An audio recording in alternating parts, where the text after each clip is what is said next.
Transform your dreams into reality with the guarantee of assured placement and highest salary package. Admissions open at Francis Xavier Engineering College, the best institution situated in the heart of Tirunelveli.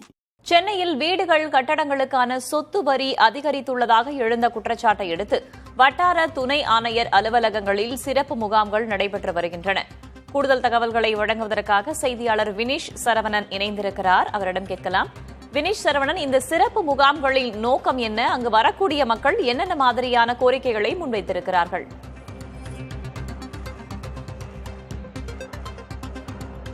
Vedavalli, Chennai மாநகராட்சிக்குட்பட்ட வீடுகள், கட்டிடங்கள், குடியிருப்புகள்ல சொத்து வரி இந்த ஆண்டு, அதாவது நடப்பாண்டில் பல மடங்கு உயர்ந்திருப்பதாக பொதுமக்கள் குற்றச்சாட்டை முன்வைத்திருக்கிறார்கள். இந்த சூழ்நிலையில் தான் பொதுமக்களுடைய வேண்டுகோளை ஏற்று 3 வட்டார துணை ஆணையர் அலுவலகங்களில் இந்த சிறப்பு முகாம்கள் காலை 10 மணி முதல் நடைபெற்று வருகிறது. சென்னை மாநகராட்சியை பொறுத்தவரை சராசரியாக 14 லட்சம் சொத்து உரிமையாளர்கள் இருக்கிறார்கள். அவர்களிடமிருந்து ஒட்டுமொத்தமாக 3.5 லட்சம் உரிமையாளர்களுக்கு இந்த சொத்து வரி பன்மடங்கு உயர்ந்திருப்பதாக குற்றச்சாட்டை முன்வைத்திருந்த சூழ்நிலையில் தான் இந்த சிறப்பு முகாம்கள் தற்பொழுது நடைபெற்று வருகிறது.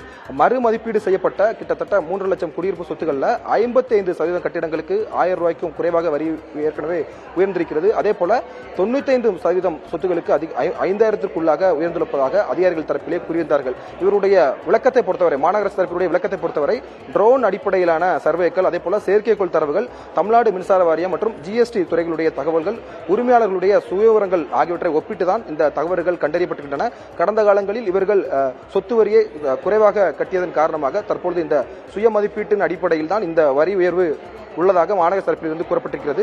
இதன் அடிப்படையில் தான் கிட்டத்தட்ட 3 லட்சம் உரிமையாளர்களுக்கு இந்த சொத்து வரி உயர்ந்துள்ளதால் இந்த சிறப்பு முகாம்கள் அந்தந்த 5 மண்டல அலுவலகங்களுக்கு ஒரு வட்டார துணை ஆணையர் அலுவலகம் என்ற அடிப்படையில் இந்த சிறப்பு முகாம்கள் 15 நாட்களுக்கு நடைபெறுவதாக மாநகர தரப்பில் கூறப்பட்டிருக்கிறது. குறிப்பாக இந்த வட்டார துணை ஆணையர் அலுவலகத்தில் ஒரு நபர் வந்திருக்கிறார். சொத்து வரி சுய மதிப்பீட்டு விவரங்களை சரிபார்ப்பதற்காக வந்திருக்கார். அவரிடம் கேட்டு தெரிஞ்சுக்கலாம். சார் வணக்கம் சார், எந்த ஏரியாவிலிருந்து வரீங்க? உங்களுக்கு எவ்வளவு வரி கட்டினீங்க கடந்த காலங்களில்? இப்ப எவ்வளவு வரி இருந்திருக்கு? உங்களுடைய வீட்டுடைய சதுர அடி பரப்பளவு எந்த அளவுக்கு? கீழ்பாக்கிலேருந்து வரோம். முன்னாடி எங்களுடைய வரி வந்து 4090 பெர் ஹாஃப் இயர்லி. இப்போ வந்து 10,345 அசஸ்மெண்ட் பண்ணியிருக்காங்க. இதில் வந்து நாங்கள் அந்த நோட்டீஸ் எடுத்து பார்க்கும்போது அதில் ஒரு எரர் இருக்குது. அதை வச்சு அப்ஜெக்ட் பண்ணுறதுக்கு தான் நாங்கள் வந்திருக்கோம். இதில் என்னன்னா, என்னுடைய ஃப்ளாட் வந்து 3rd ஃப்ளோரில் தான் இருக்குது அந்த அப்பார்ட்மெண்ட்டில். ஆனால் இவங்க கொடுத்துருக்கிற டிமாண்ட் நோட்டீஸில் வந்து ஃப்ளோர் வந்து கிரவுண்ட் ஃப்ளோர்னு கொடுத்துருக்காங்க. பில்டப் ஏரியா வந்து என்னுடைய ஃப்ளாட்டுக்கு 1200 ஸ்கொயர் ஃபீட் தான். ஆனால் இதில் வந்து 2600 ஸ்கொயர் ஃபீட்டுன்னு போட்டு அசஸ்மெண்ட் கொடுத்துருக்காங்க. ஸோ அதனால தான் அது ரொம்ப ஹையாக வந்திருக்கு. அதை கரெக்ட் பண்ணிட்டாங்கன்னா நார்மல் டேக்ஸுக்கு வந்துடும். இப்போ இங்கே வந்து என்ன கேட்டீங்க? அவங்க என்ன ரிப்ளை கொடுத்துருக்காங்க உங்களுக்கு? அதுதான் நான் வந்து லெட்டர் எழுதி கொடுத்துருக்குறேன். இந்த மாதிரி எரர் இருக்குது உங்கள் அசஸ்மெண்ட்டில், அதை கரெக்ட் பண்ணுங்க அப்படின்ட்டு அந்த அப்ஜெக்ஷன் லெட்டர் கொடுக்க சொல்லியிருக்காங்க. அந்த இதுலேயே இருக்குது அப்ஜெக்ஷன் வந்து ஷெனாய் நகர் ஆஃபீஸில் கொடுங்க அப்படின்னு சொல்லிட்டு. ஸோ அதை கொடுத்துருக்கோம், அக்னாலஜ்மெண்ட் கொடுத்துருக்காங்க, ஹெல்ப் டெஸ்க்லாம் வச்சுருக்காங்க, ஹெல்ப்ஃபுல்லாக இருக்கிறாங்க.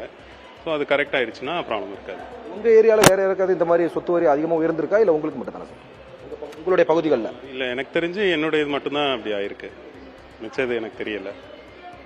நிச்சயமாக இந்த தெற்கு வட்டார துணை ஆணையர் அலுவலகம், வடக்கு வட்டார துணை ஆணையர் அலுவலகம், மத்திய வட்டார துணை ஆணையர் அலுவலகங்களில் காலை 10 மணி முதலே பெரும்பாலான சொத்து வரி உரிமையாளர்கள் நேரடியாக வந்து தங்களுடைய குறைகளை கேட்டிருக்கிறார்கள். கடிதம் மூலமாகவும் அதே போல அவர்களுக்கு வந்த நோட்டீஸின் அடிப்படையில் நேரடியாக இங்க இருக்கக்கூடிய அதிகாரியிடம் கடிதமாக கொடுத்து அது விளக்கத்தை கேட்கிறார்கள். விளக்கத்தின் அடிப்படையில் ஒருவேளை அந்த மதிப்பீடு செய்வதில் தவறுகள் இருந்தாலோ அல்லது கடந்த காலங்களில் அவர்களுடைய சொத்து விவரங்களை குறைந்த அளவில் மதிப்பிட்டிருந்தாலோ இந்த மாதிரியான தவறுகள் நடந்துள்ளதாக அதிகாரிகள் ஒரு விளக்கத்தை அளிக்கிறார்கள். இருந்த போதிலும் அனைத்து விவரங்களையும் மதிப்பீடு செய்து 15 நாட்களுக்குள் இந்த உரிய விளக்கத்தை மாநகராட்சி அளிக்கும் என்று மாநகராட்சியினுடைய அதிகாரிகள் தரப்பிலிருந்து குறிப்பிடப்பட்டிருக்கிறது. குறிப்பாக இந்த நேற்று காலை முதலே கிட்டத்தட்ட 3 லட்சம் உரிமையாளர்களுக்கு இந்த சொத்து வரி குறிப்பிட்ட நோட்டீஸ் வழங்கப்பட்டிருக்கக்கூடிய சூழ்நிலையில் தான் அனைத்து வட்டார துணை ஆணையர்களும் காலை 10 மணி முதலே பொதுமக்கள் அதிகாரிகள் கூடியிருக்கிறார்கள். இது தொடர்பாக எதிர்மறையான கருத்துக்கள், விமர்சனங்கள் இருந்த போதிலும் உரிய விளக்கத்தை மாநகராட்சி அளிக்க வேண்டும் என்பதுதான் பொதுமக்களுடைய கருத்தாக இருக்கிறது. வேதவல்லி, ஏன் இந்த தவறுகள் நிகழ்ந்தன? ஏன் இந்த திருத்தங்கள் வருகின்றன? இது தொடர்பாக அந்த முகாமில் இருக்கக்கூடிய அதிகாரிகள் யார்கிட்டையாவது விளக்கம் பெற முடிஞ்சதா வினிஷ்? நிச்சயமாக அதிகாரிகளை பொறுத்தவரை அவருடைய உயரதிகாரிகள் நேரடியாக இது தொடர்பாக பேசுவார்கள் என்று குறிப்பிட்டிருந்தார்கள். சென்னை மாநகராட்சியுடைய ஆணையரை தொடர்பு கொண்டு கேட்டபோது கடந்த காலங்களிலே இதற்கு தொடர்பாக செயற்கைக்கோள் தொடர்பான விவரங்கள், அதே போல சுய மதிப்பீட்டு விவரங்கள் கடந்த காலங்களில் 2018ஆம் ஆண்டு இது போன்ற சர்வேக்கள் எடுக்கப்பட்டன. அதில் சில நபர்களுக்கு கிட்டத்தட்ட 1.5 லட்சத்துக்கும் மேற்பட்ட நபர்களுக்கு இது தொடர்பான சொத்து வரி உயர்வும் அளிக்கப்பட்டிருந்தது. அதன் அடிப்படையில் தற்பொழுது கிட்டத்தட்ட ஒரு 8 ஆண்டுகளுக்கு பிறகு மேலும் 3.5 லட்சம் உரிமையாளருக்கு சொத்து வரி உயர்ந்துள்ளதாகவும் குறிப்பிடப்பட்டிருக்கிறது.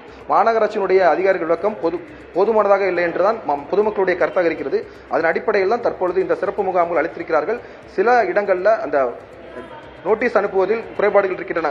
ஒருவேளை ஒரு நபர் 2வது தளத்தில் இருக்கிறார் என்றால் அவருக்கு முதல் தளத்தில் இருக்கக்கூடிய கட்டுமான அடிப்படையில் அவருக்கு நோட்டீஸ் அனுப்பப்பட்டிருக்கிறது. அல்லது கடந்த காலங்களில் அவர் வாடகை வீட்டில் இருந்து சொந்த வீட்டுக்கு குடிபெயர்ந்திருந்தாலும் அவருடைய பேரில் இந்த சொத்து வரி தொடர்பான நோட்டீஸ் அனுப்பப்பட்டிருக்கிறது. அதே போல சதுர அடியிலும் 1200 சதுர அடி என்ற அளவீட்டில் அவர் குறிப்பிட்டிருந்தாலும் கிட்டத்தட்ட 2500-300க்கும் மேற்பட்ட சதுர அடி பரப்பளவில் அவர்களுக்கு நோட்டீஸ் வழங்கப்பட்டுள்ளதாகவும் சில தவறுகள் மனித தவறுகள் நடந்திருக்கிறதாகவும், அதே போல கடந்த காலங்களில் இந்த சொத்து உரிமையாளர்கள் அரசுக்கு தெரிவித்திருந்த சான்றுகளின் அடிப்படையில், அதாவது மின்சார வாரியத்தினுடைய சான்றுகள், GST அடிப்படையிலான சான்றுகள், அதே போல சர்வே எண் உட்பட பல்வேறு தவறுகள் நடந்திருக்கக்கூடிய காரணங்களாலும் இந்த சொத்து வரி உயர்ந்துள்ளதாக அதிகாரிகள் தரப்பிலிருந்து கூறியிருக்கிறார்கள். இருந்த போதிலும் குறைந்த அளவில் கிட்டத்தட்ட கடந்த காலங்களில் 300 ரூபாய் சொத்து வரி கட்டியிருந்தால் அவர்களுக்கு தற்போது 3 மடங்கு வரை உயர்ந்து காணப்படுகிறது. அதே போல சில நபர்களுக்கு 1 மடங்கு அல்லது 2 மடங்கு வரை சொத்து வரி உயர்ந்துள்ளதாகவும் பொதுமக்கள் தரப்பில் கூறப்படுகிறது. இருந்த போதிலும் ஒரே நேரத்தில் 3.5 லட்சம் உரிமையாளர்களுக்கு இந்த சொத்து வரி உயர்வு சென்னை மாநகராட்சி இருக்கக்கூடிய சொத்து உரிமையாளர்களை ஒரு அதிர்ச்சியில் பேரதிர்ச்சி தான் உள்ளாக்கியிருக்கிறது. அதன் அடிப்படையில் தான் இந்த சிறப்பு முகாம்களை தற்பொழுது சென்னை மாநகராட்சியுடைய 3 வட்டார துணை ஆணையர் அலுவலகங்களில் மாநகராட்சி நடத்தி வருகிறார்கள். சொத்து வரி உயர்த்தப்பட்டதாக குற்றச்சாட்டு எழுந்த நிலையில் அதற்காக சிறப்பு முகாம்கள் அமைக்கப்பட்டு அதற்கான தீர்வு காணப்பட்டு வருகிறது. களத்திலிருந்து தகவல்களை தந்தமைக்கு நன்றி Vineesh Saravanan. Transform your dreams into reality with the guarantee of assured placement and highest salary package. Admissions open at Francis Xavier Engineering College, the best institution situated in the heart of Tirunelveli.